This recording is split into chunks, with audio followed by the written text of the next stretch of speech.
जिंदगी अधूरा लागेला, हर खुशी आज मजबूरा लागेला। तोहरा बिना जिंदगी अधूरा लागेला, हर खुशी आज मजबूरा लागेला। हंसे के कोशिश करीले हम रोज, बाकी आँख से आंसू झरेला रोज। तोहरा के भुला दी आसान नइखे, दिल से तोहरा के मिटावल आसान नइखे।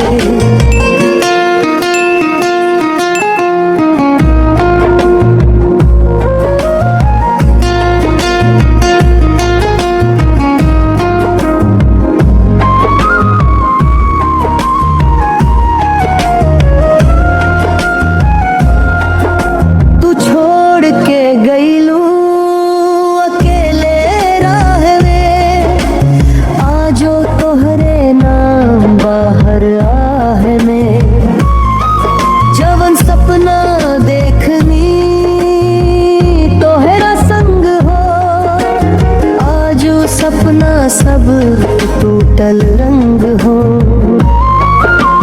तोहरे बिना सूना लागे संसार, दिलवा पूछेला काहे छोड़ लू यार। रात में नींद ना आवे, तोहार याद सतावे, मोबाइल में फोटो तोहार देख के दिल रोआवे।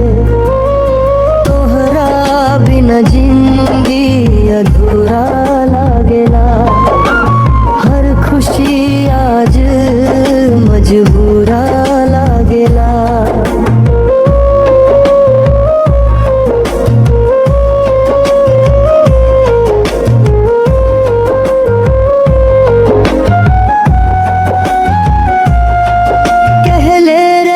कभी ना छोड़ बसा, आज अकेले बीतेला दिन रात।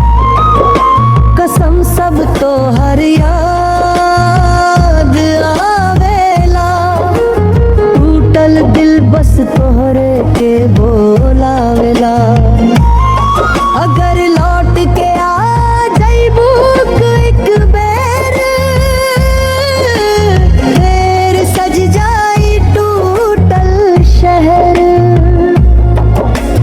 बाकिर किस्मत में शायद तू नहीं खुश, ऐसे आजो हम अकेले बनी। तोहरा के चाहनी दिल से बेइंतहा, मिलल बदले में बस दर्द आ तन्हा। तू खुश रहस जहाँ भी रहस, हम तोहरा के याद करत रहब चुपचाप आखिरी सांस तक।